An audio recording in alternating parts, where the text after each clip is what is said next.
Welcome into this episode of Dating at Her Age. Today, we want to talk about the topic of being the only single friend and how that can impact you and what you can do about it. Yeah, I've been to so many parties and events alone. And then you get asked, oh, well, who are you with? Nobody. Just me. How do you feel when that happens? That doesn't happen to me very often. I think it used to. But I also don't go. I do go to places alone. I don't feel like I go to parties alone. I'm usually with a group of friends. I might be a third wheel in that group. But this is kind of, it's not new to me, but it's newer in the fact that my best friend that I lived with is now in a relationship, and she's usually the one I would always go to places with. So that wasn't always top of mind, but it's kind of becoming a little bit of a new thing that I really am. This is the first time that I am kind of living alone and doing more things alone, even though I've done that in the past as well. Well, I want to get into that more with you in just a bit about what that is like. I'm going to just say losing a friend over a relationship, because I've lost plenty of friends to marriage. I've lost them to marriage. They've connected with a man who's their forever love, and then they go off to the altar together, and then I never see him again. Yeah, happens. They move away.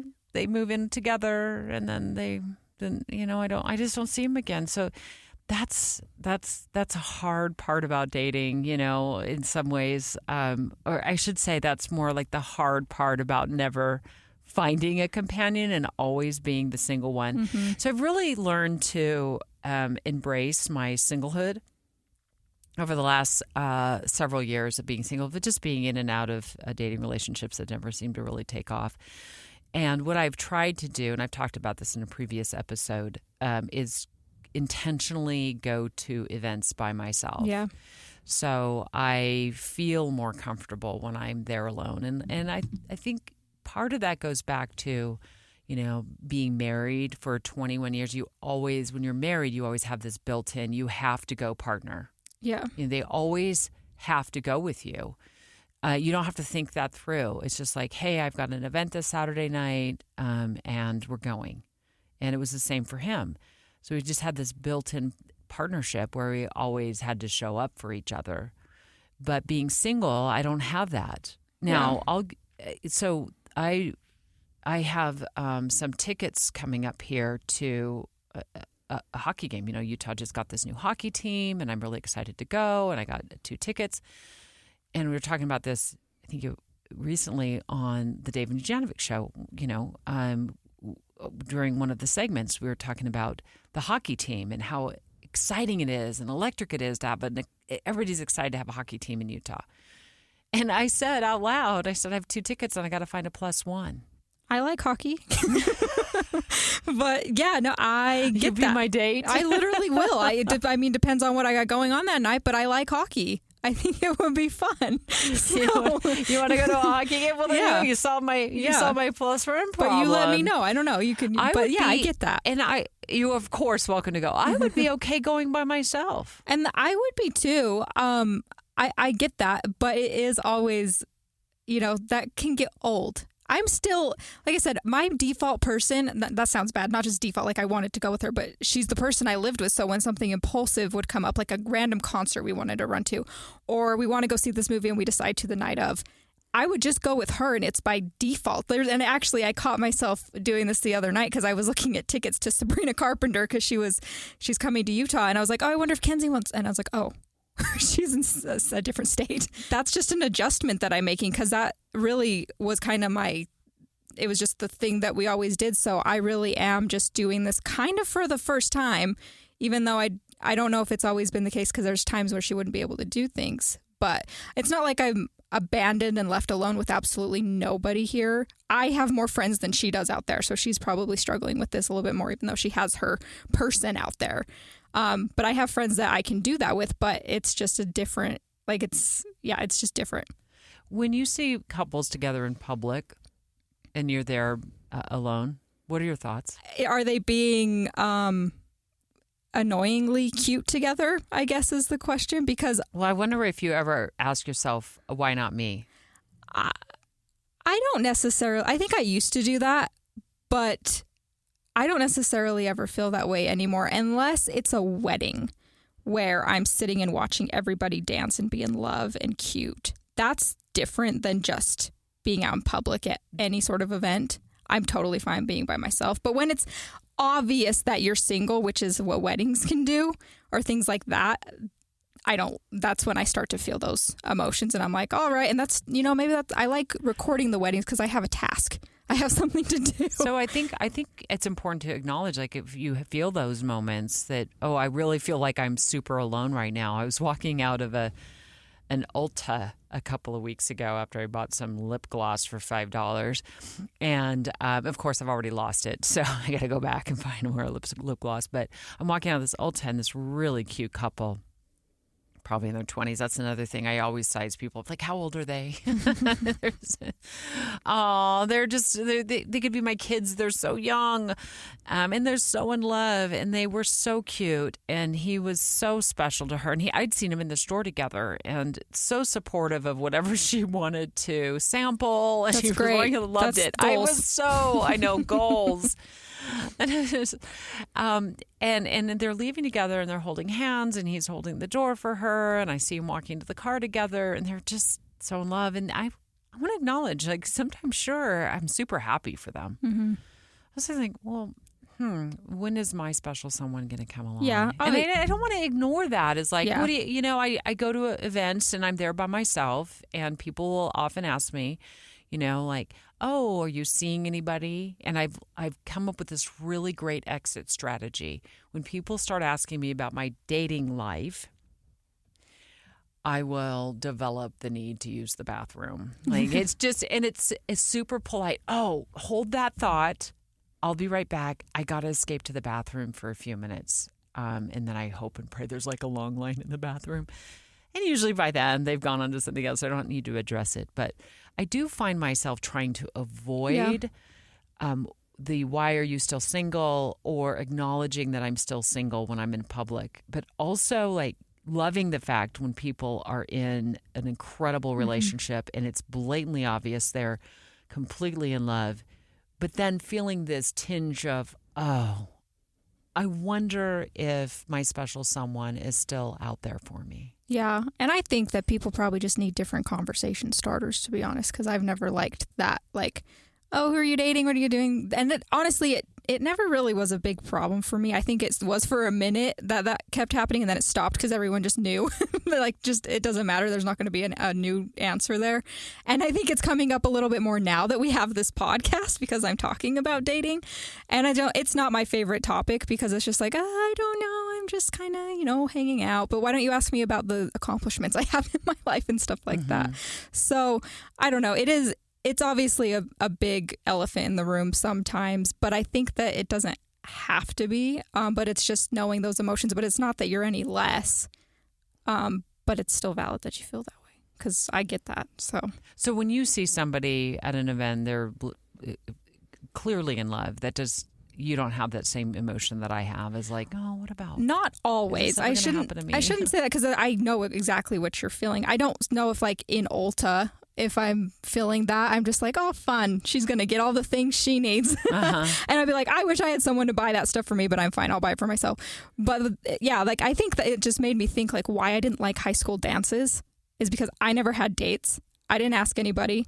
I went with my friends. And then when the slow song started, hated that part. And that's how I feel about weddings when I'm an actual guest and not a videographer. I hate being a wedding guest, I learned, because I don't know what to do with myself and I just have to sit there and watch. But I don't know. It's just I don't like those situations where it does make it very obvious and you're just like, all right, I'm a loser and I have nobody. I have found myself turning down some invitations. I've said that I've leaned into doing things more and more on my own. And these are more like, local events, neighborhood gatherings and that kind of thing. But when it comes to something big like a wedding, I think subconsciously sometimes I'll find something else to do or I'll be out of town that weekend. Sometimes I am out of town, but I will purposefully avoid some of those larger events that are more like, obviously love is in the air and in my face. And I'll send them a nice gift. and wish them a life of happiness forever. But for me, I would much rather not go to those events. And I have found myself, actually, Caitlyn, now that I think of this, getting ready for events where they're more formal events, and turning the car back around, or fighting myself to actually show up. I think some of that goes to acknowledging my singlehood in public. I don't think people care about that as much as I do. They don't. So I'm putting a label on myself that they're not even really thinking about, but then recognizing that some people will naturally have that conversation starter be like, oh, who are you dating? Are you seeing anybody? The worst conversation starter is, I have a friend of a friend of a friend I'd love to set you up with. Don't. Just leave the dating out of it. Unless, that's why I'm like, it comes up more for me because of our podcast. It has. And I'm just like, I don't want to talk about it. So what do you do when somebody, a couple asks you to do something with them? Do you go? Yeah. Well, okay. This is just a factor that I think it just depends on the couple. My friends, I'm friends with their husband, boyfriend, partner, whatever. And so I have not really experienced that feeling of being a third wheel very often. Is this because you grew up together? Probably. Okay, because I don't have that. I live in a different state from where I grew up, so I don't have that. So that's a new concept to me. Those are the friends that I actually hang out with, though. Like the friends that I don't hang out with, that I'm not as close to with their partner, I don't see them because they don't typically invite me to do those things as often. But I've never really felt too third wheelie with like my best friend who was married a few years ago, went to high school with her husband, also just friends with him. And, Kenzie with her boyfriend, Chad, I haven't known him for that long and met him in person, but I get along with him well, and I feel like I can just hang out with him and it's not an issue. So it's not even growing up with him, but he comes from the same roots, I guess. So that kind of helps. It's just an energy of them. But if I'm feeling like a third wheel and I don't feel comfortable around their significant other, or I'm feeling like they're being super cutesy around me, that makes me uncomfortable, and I have experienced that a little bit. I don't want to watch you guys cuddle all day and kiss and whatever. That makes me uncomfortable. I'm like, I am in the room, please. Just like, we're fine. But and I think that's a signal that my friends are with the right people, because they're just on the same wavelength a little bit. So I'm happy to say that I haven't felt that, but when I have, the relationships haven't worked out, which is probably a signal. So, but I don't know. But it seems like you've experienced that more. How do you handle the third wheel situations? So when I'm the third wheel, there's a couple of things that I do. I always drive separately. So it's not like I'm trying to escape, but so I can leave when I start to feel like it's time now for me to stop being the third wheel. And I usually try to keep it within a reasonable amount of time. So I'm not going to go hang out and watch like the Super Bowl pregame and then post-game. So I'm not going to be with a couple for 9 hours. Mm-hmm. It just feels like really third wheel-ish at that point. And so I'll try to limit it. Like if I get invited as a third wheel to somebody's like Super Bowl party where it's couples, a couple, 2, 3 couples there, I'll just say, I'd love to stop by for an hour. Or I'll stop by right in about the second quarter, stay through halftime, and then I'm going to leave at the beginning of the fourth quarter. And that has really worked out well for me. It's a little bit of a strategy I use because I don't want to be the third wheel that falls off. Like you're overstaying. I feel like I could be overstaying my welcome. I feel like they do need to have some alone time. And that's another thing is I actually invited a friend of mine on a little bit of a road trip that I was going on with the man I was dating. And I thought she handled this so well. She declined, but I thought, we would have so much fun. We just have so much. And she declined to go with us. And at first I was a little bit sad about it. I thought, oh no, we're going to have so much fun together. And it would be great to have one of my girlfriends there. As well. And it's just, it was one of those kind of road trips where we'd end up staying in a place, but there was so much to do that I really didn't feel like it was going to be awkward or anything like that to have her there. I thought it would be a lot of fun. I thought this would be a great opportunity for her to get to know him too. And she declined, and she said, this is not really my thing. I don't really want to be the third wheel. Your guys' plans or your guys' plans, go do it. I thought, at first I was a little like, sad about it. But in the end, when we got there, I was like, you know what? She was 100% right. So I think also knowing when it's not the right time to be the third wheel. And I understand that as well. I'm not going to go intrude on like a date night anniversary that is probably just better off with them. But she's the one, my friend was the one that saw that more than I did. Yeah. So, I mean, I guess that just depends because maybe it's just on different situations. Like if you're involved all the time, that could probably be an issue. Like I went to Moab for a weekend with a couple, with my best friend and her boyfriend. Literally spent the whole weekend there, and it was we went on hikes, not an issue at all. But I think it's just because of my comfort level on that. How did that work out with accommodations? You get a separate place? We shared a room, a hotel room. A hotel. Oh. Yeah. It was not a big deal at all. Like I just think it's because we're friends and we don't care. We were out during the day. We did that. We went to sleep and we woke up and I just wondered if it was like an Airbnb setup. No, it was just rooms. A hotel room. It was like Memorial Weekend, so knowing that in Moab is kind of hard to get rooms as well. Yeah. But if I also invited other friends to go and talked about that, and I had been thinking about, okay, well, if that happens, I'm probably better off getting another room and just sleeping with the other friends that come. But we just landed on the one, and because I'm totally fine just sleeping in the same room. I don't care. But it's just... it doesn't matter to me. But I would have done it differently if there were more people that went. But it just turned out to be us three. And we had a great time. It was a great trip. It felt like a healthy trip. We got good food. We went on hikes. And we just spent hours in the car together. But it's not an issue, and I think that's just comfort level. But I'm not trying to do that every single time. I was going to say, if you were with them every road trip, though. No, yeah. I'm not. Yeah, so that was just like one time when they're still doing the long distance thing. He was coming for the Memorial Weekend and wanted to go somewhere different, and I was like, I'm hanging out with you, my friend, because I am attached to you. And this is your girlfriend you're talking about, Kenzie. Yeah, and we didn't honestly. That weekend has its own significance as to why we're attached to each other, but it was just like we didn't want to be apart. And it wasn't an issue at all. And I don't think it would have mattered because I'll do that again and it's fine.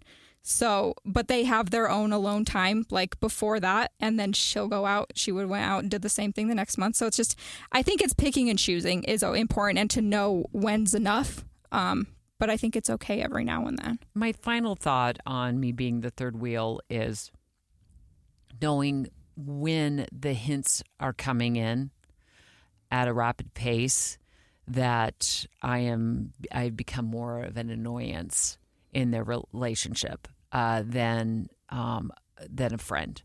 And I've had, I think, many signs from friends over the years that this has become an issue. Like reading the signs of when they no longer want the third wheel there, like their relationship has taken off, they are in love, they are moving forward. And the relationship that I once had with my friend is no longer at that same level. Yeah. Because it's not like I've been replaced, but I kind of have. Yeah, I've been replaced by somebody that they're moving on into a relationship together. And I feel like, they might say that's not accurate, but I feel like I'm more of an annoyance than I am welcomed into the relationship. And reading those signs to me is it's just become something that I've been able to do because I'm dating, obviously my 50s. I've said it a million times. I'm friends with a lot of women who meet their person and then they float off into the sunset together and there's no room anymore for me. Yeah. It's just how it is. And I have grown to accept that, embrace that, and recognize that this doesn't close doors, it opens doors to new friendships. Yeah, I think. And right. I'll give you an example. I recently rekindled a friendship with a woman I had known who worked at the makeup counter at a major department store in Salt Lake City. back in the early 1990s. And I walked in to this, we're about the same age. She's a little bit older than me. I walked in, I was a reporter in Salt Lake City, a television news reporter at KTVX, the ABC affiliate in Salt Lake City. Kind of newer to town, no friends. I moved away from home. I was working all the time. I was a rookie journalist who needed new makeup. And I walked in and I met her and we became like instant friends. Well, through the years, I got married. She got married. She actually did my makeup at my wedding. She was just so incredible. She did my makeup at my wedding in 1995. Well, we just naturally there's no reason. We just drifted apart. And she has kids. I have kids. She reached out to me over Facebook, and she's like, "Deb, let's get together." And we went to dinner. We're communicating. We're making plans to do things together. So things can sort of just happen naturally, but I think it's also like reading the room in the moment. Yeah. Like it's just not going to be plausible for me to continue to hang out with my friends who are now married and they're trying to, start a relationship and a new home and build a new home. And maybe everybody's got kids and there's grandkids involved. For Deb to just plop down like I did every other weekend. But I think keeping that door open, by one door closing in some of those relationships, another one has opened. And in fact, it has reopened with my friend from the early 1990s because I'm kind of in the market for friends. Mm-hmm. And I think that can actually be a blessing in disguise. Yeah. I mean, that's kind of the invisible string friendship.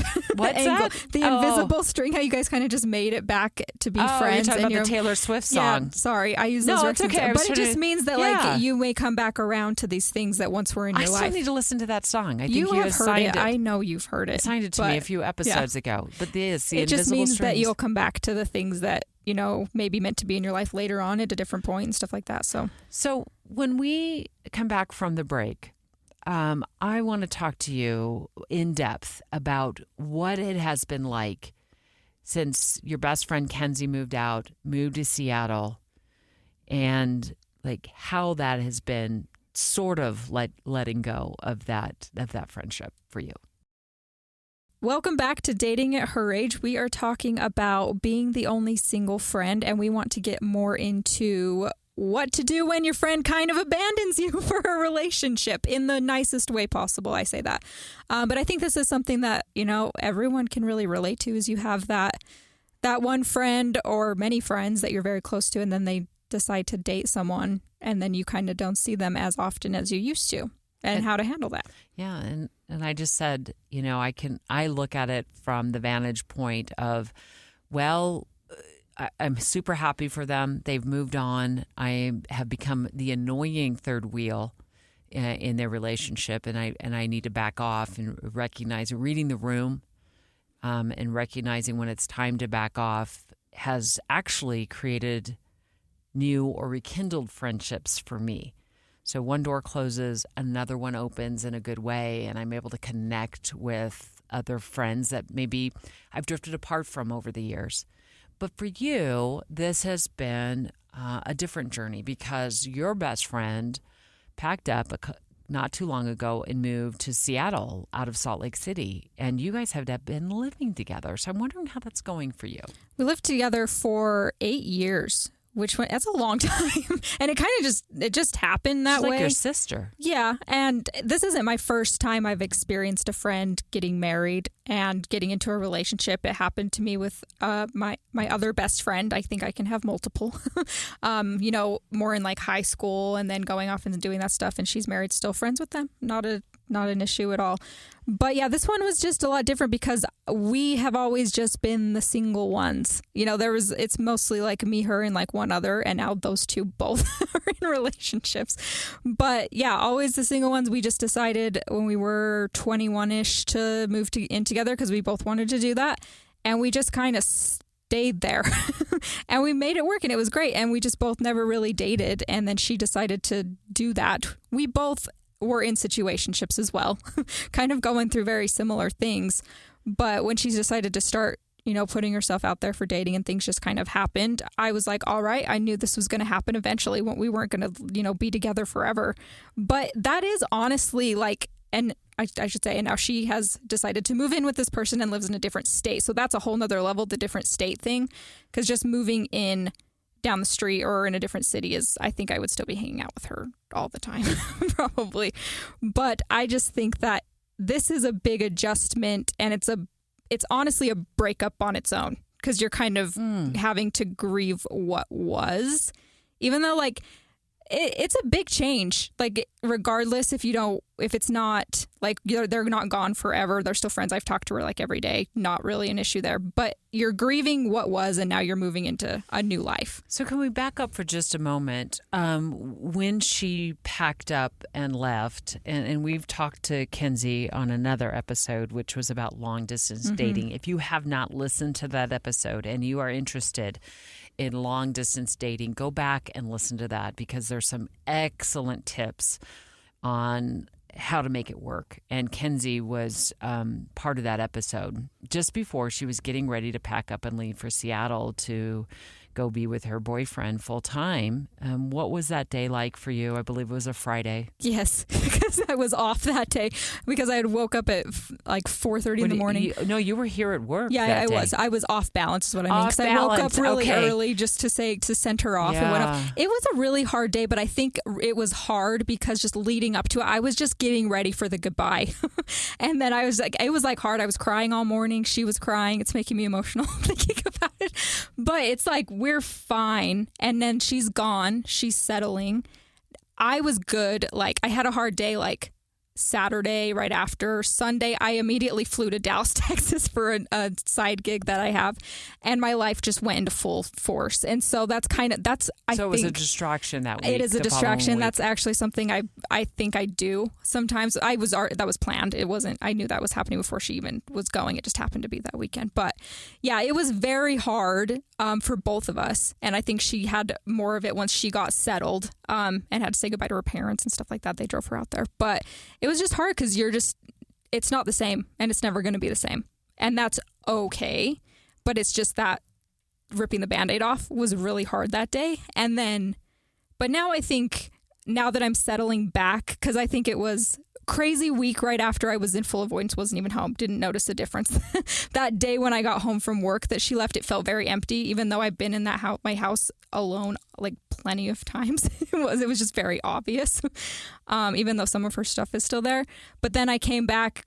I'm busy during the week most of the time, so it's not a huge deal. Immediately traveled the next weekend, had to go to Cedar City. And so this week, like literally this last weekend was the first one that I really was by myself. And I think the biggest thing that I kind of am grateful for and am realizing is that I'm just kind of really focusing in on my priorities. And that's my biggest kind of like takeaway from this is like, it's now my turn to reevaluate myself and reevaluate what I want. And I'm hoping that now it's going to push me to open myself up, like you said, to other connections. And I think like dating wise, but also look at these other friendships that I have and not just be so reliant on the one that I lived with for so long, if that makes sense. So, so nurturing other friendships. Yeah. Right now, like, it's not that the door with Kenzie is closed. No. I understand. You guys are probably as close to being sisters as anybody I've ever known, like in so many ways. The way you hung out together, you lived together, you got along.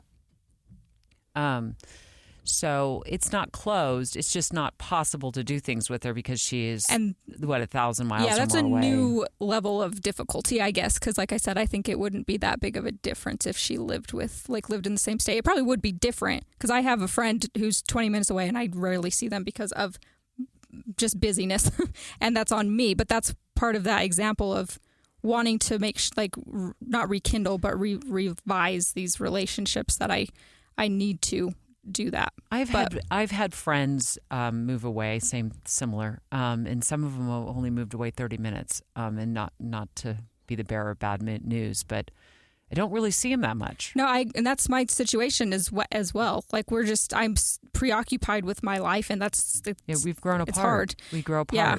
And I still communicate with these people. Like I talk to them on a regular basis. We have our group chats, stuff like that. So what I've recognized in these situations is that you have to be the one to reach out to this new person that you want to nurture a friendship with or rekindle a friendship with.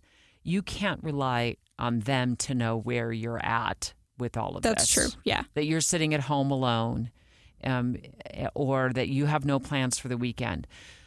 I think for quite some time, I just expected everybody to know, like, Deb needs a friend. Yeah. They're not showing up at my door and they're not asking me to do things. Well, when I was the one to initiate the text, make the phone call, start the group chat, then things start to happen. Yes, and you have control of that. Yeah, and I certainly don't want to feel like I'm dragging everybody along, But I just putting the ask out or something. Yeah, they were like, oh, we had no idea. Yeah, come along. Yeah. Or I would be maybe randomly on Facebook and I'd see 3 or 4 of my girlfriends that I hadn't hung out with in a while, all at the lake together. And I'm like, well, I would have liked to have gone. Well, they're not going to just be able to read my mind. They're not always going to do that. And they may not know your new life where you're trying to be open to these things. Like you can be like, oh, I wish they would have just invited me. Why do I have to ask all the time? No, like sometimes you need to, check in and say like, hey, if you guys are doing that again, I'd love to join, just so it's put in their mind like, oh, we need to reconsider this. And it just reminded me, like the day after Kenzie left, I was feeling needy that day. It was a needy day. And so with my other friends, we coordinated just to go to brunch. And then I went up to Snow Basin just to be out of town a little bit, not totally out of town. And then I went... Which if you don't live in Utah, Snow Basin is a ski resort. Yeah. So they had their little Oktoberfest going on. It's not ski season, but it's beautiful up there. Yeah. So I had a little... I don't know, their little brunch days, and I really like those. And it was a good time with friends. I don't know if I was doing that because of being needy, but I very much enjoyed it. And then right after that, on my way home, I got a call from another friend who knows that Kenzie left, and I was probably like being needy. And she invited me to the Savannah Bananas game that was happening in Salt Lake. Which is a baseball team. Yeah. They're hilarious. Yeah. They were playing in Salt Lake City. Yeah. And I honestly, I had not had that on the agenda, so it was like my entire day was full, but I had to go to Dallas the next morning. So I was just like, I'm just going to do it and say yes to these opportunities. So a couple of things with that is that you took yourself out of that sort of that environment where you might be sitting around moping. Yeah, I had to. Running out of Kleenex. And you put yourself out in Mother Nature. I think that is huge. It helped. If you get outside of the house and you go to the mall, that's a lot different than if you go, like you did, to a ski resort. Mm-hmm. It's summer, it's beautiful, and enjoy the outdoors. I love that idea. And who needs retail therapy in a moment like this? It would be out of control. I mean, that's what I tend to do, though. But then you also, on a whim, you took advantage of an ask for somebody, and on a whim, you didn't overthink it. You just went. I thought about it for a little bit because I was like, I need to pack because I have a flight in the morning, but I'm going to go do this instead. Do you know what that about packing? And I'll just add this other, this mom anecdote to packing. If you got to Dallas, they have stores there. That's true. Yeah, If you got to Dallas with not enough stuff in your backpack because you decided to go and live it up on the weekend and do some fun things, you would be okay when you got there. I do think that I am glad that I did all of that. I had a good time, and I'm grateful that they thought of me because I think it's what I needed in the moment. I was like, oh, I do have friends. Mm-hmm. You know what I mean? I know they're there, but sometimes it's just like, I'm needy, nobody likes me, I get in my head, stuff like that. And then I had another person call and leave me a voicemail that night because I didn't catch the call, and they were so nice and just checking on me. People were caring, and there weren't a ton of people, but those select few were that people checked on me, and I liked that a lot. But I just wanted to say that I do think that can be avoidance as well if you do that too often. And not go and have your alone time, because I was feeling super scattered the next day. I was running late to the airport, and then I was like, as soon as I got to my hotel room in Dallas was when I finally calmed down. But because I was just avoiding my emotions all day and I didn't want to be alone with myself. So I think, and that's okay to do sometimes, but if you do it too much, that's going to become a problem. But so I finally this last weekend was when I had that quiet time, kind of right after work. It was just, it's quiet in the house, and it's sometimes like that, but not always. So when Kenzie was that? There, so how was that quiet time for you? Well, so when she lived with me, we did have kind of different schedules as well. So there would be some times where I wouldn't even see her during the week. Like she would get home when I was going to bed. Yeah, but this is different because she's gone now. Yes. So tell me how that quiet time was. Quiet. Yeah. So tell me how that first moment of quiet was for you. Well, the first moment was sad and I was crying. But then once I got my groove going and I just was like, okay, I'm going to do this. I'm going to do this. I'm doing like getting my stuff decluttered. I think that it's good for my brain. So it's you just do a lot of processing when you have that quiet time. And I think it's really important. And that's just made me think about, okay, so what is my next step in life? Because I've been so dependent on this person and not entirely dependent. Like my life didn't revolve around her, but like we were codependent, like on each other.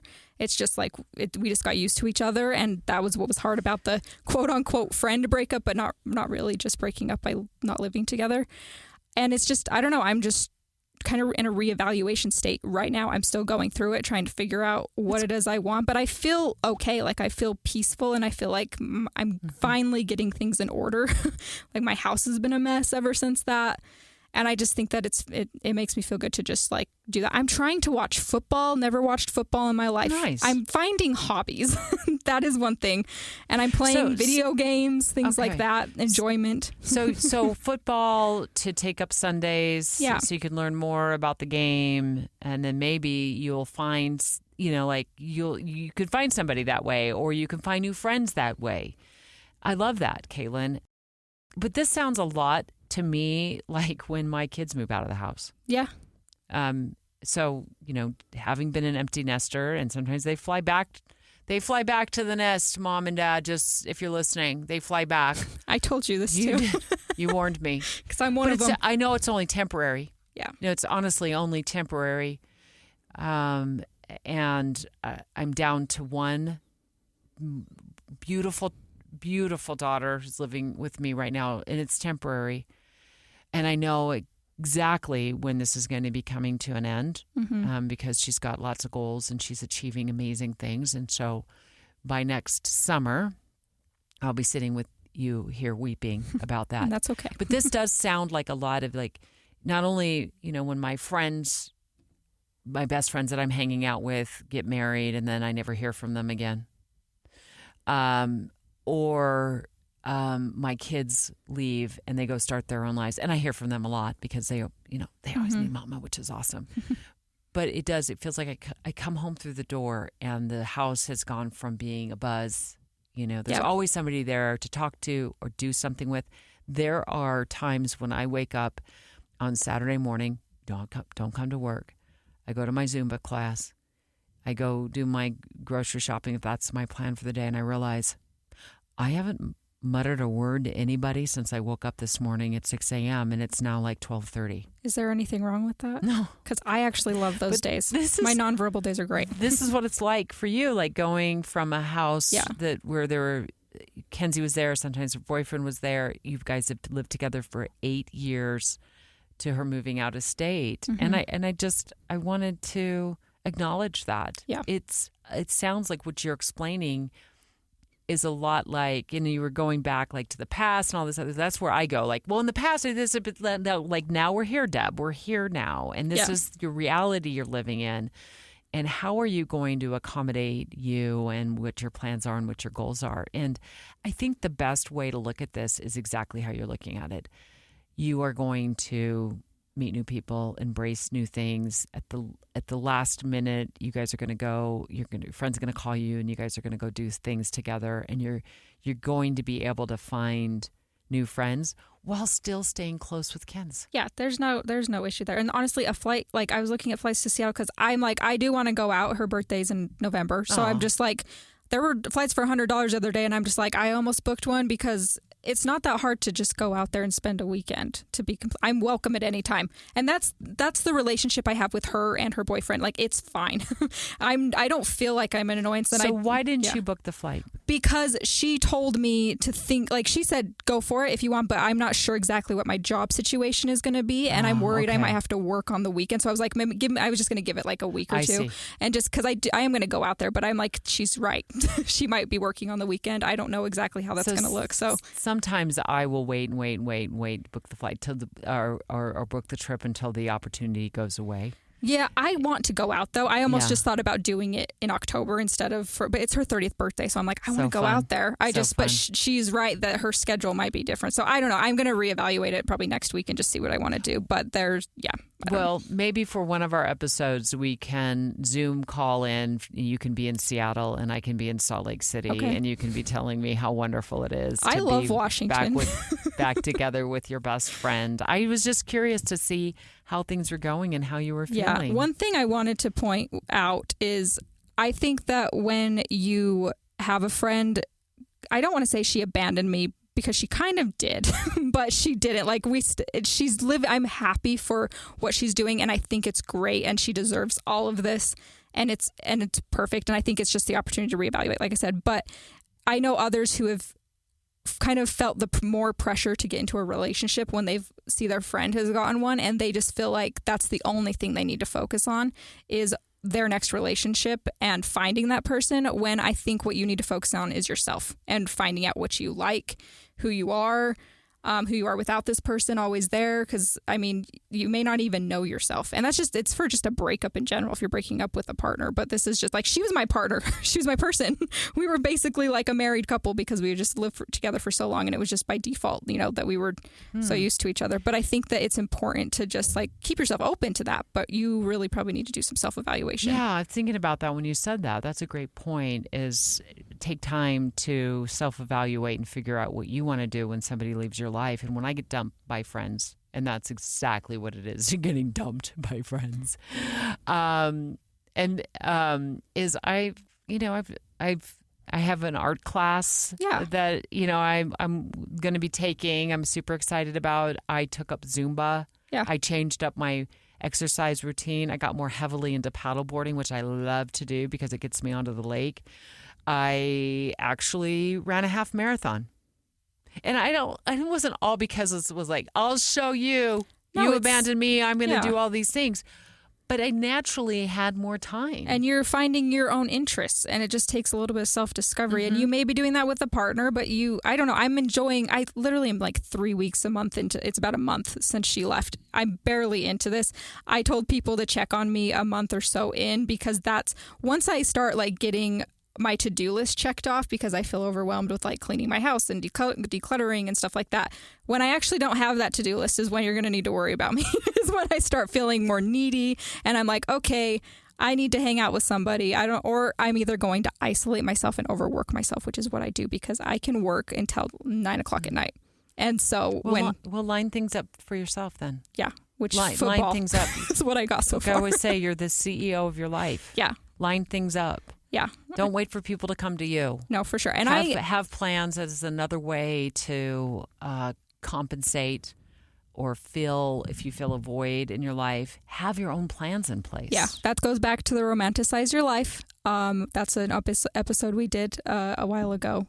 There's tips on doing that, but it's just making those plans and romanticizing your life when you're single or even when you're in a relationship. You can do that at any point. So I don't know. I think there's still a lot of figuring things out for me at the moment, but I'm enjoying the process. I do miss her, but she's living her life there, and she's still getting settled as well. So I know there's a lot of adjusting on both ends, but I don't know. She'll be back for sure in November for Thanksgiving and the holidays. So it's not like, it's kind of how she explained in the long distance dating relationship. I'm now in the long distance relationship, but there's a plan. Like, I know for sure she's going to be here for the holidays, and I'm going to figure out in between then when I'm going to go. So like it's not like the end. It's just an adjustment, but I don't know. And I don't feel like, we'll wrap this up, but it makes me feel bad that you think you're annoying as a third wheel. And maybe, I don't know if they've done something to make you feel that way, but I don't feel like you're really annoying as a third wheel. I just don't, I mean, that's just how I felt in my friendships, but they're with each other all the time. They probably need a different change of pace. I would just say it's every situation is going to be different, but it's a matter for me. I'm like, I just feel like I need to take the cues from somebody, and some of the cues for me would be like, let's get together soon, and then I never, they're going to make plans, or they cancel on me, or they decide to do something else, and it's like there's not enough tickets to go around, or there's not enough room for me. So if that happens enough, and maybe I should flip the script on that and say, where their relationship starts to become an inconvenience for me, and that is that I've been asked to be the third wheel, and then things get canceled and rearranged, and they're going to go do something else, or they're going to go out of town that weekend, or they're going to... At some point, I recognize I needed to probably take myself out of that, because then it's no longer, maybe I'm not an annoyance to them, but I'm also no longer fitting into their lives, and I am trying to work my schedule around their change of plans. They are in a relationship now. For me, it's like, I don't really have a right anymore to continue to insert myself in that. I want them to go be happy together. I want them to be able to change plans on a whim without checking with me or canceling on me. So at that point, that's when I start to, as I say, read the room and recognize that if I'm not an annoyance, I'm no longer part of their puzzle. Yeah. And I need to remove myself from that, because then it becomes an inconvenience for me. And if you have had a friend get into a relationship where you feel this way, 100% what I'm talking about, right? They're now making plans for theirs, and they should be. They absolutely should be. But when, they are making plans to the point where, I no longer fit in that. And sometimes they just don't want to say anything, Caitlyn. That makes sense. And they just don't want to. They there don't are want to. cues. So they don't want to say anything. And exactly, I am just picking up on the cues. That's okay, and that makes sense. So I just haven't experienced that as much, but I also am not always in somebody's a third wheel. But it just happens. And that could be the difference between dating in my 50s and you dating in your 20s. Maybe. I don't know. But like my other best friend I think part of the reason I don't see her as often, she has kids. So it is a lot of my responsibility to go to her and make those plans, because it's just not like she's brought her kids to my house to come hang out. So that's happens. But it is more of a challenge, right? So like, why would I ask that when I can go there? And it's just, I think I've been overworking myself and just kind of like trying to figure things out. And in that process of figuring it out, you just kind of don't have time for all those friendships. But one thing I do know for sure is that you always need your girls' nights, and sometimes they need to ditch their husbands to come hang out with you. And so, well, I would say my biggest takeaway from our discussion is letting go is okay. Yes. And what it does is it potentially, and it should open the door to new friendships, new experiences, new hobbies, and an opportunity for you and me to rethink where our lives are going, and then not being the one to sit like a couch potato on the couch. And I do this guilty. I am an Idaho potato on a Saturday night. That's okay.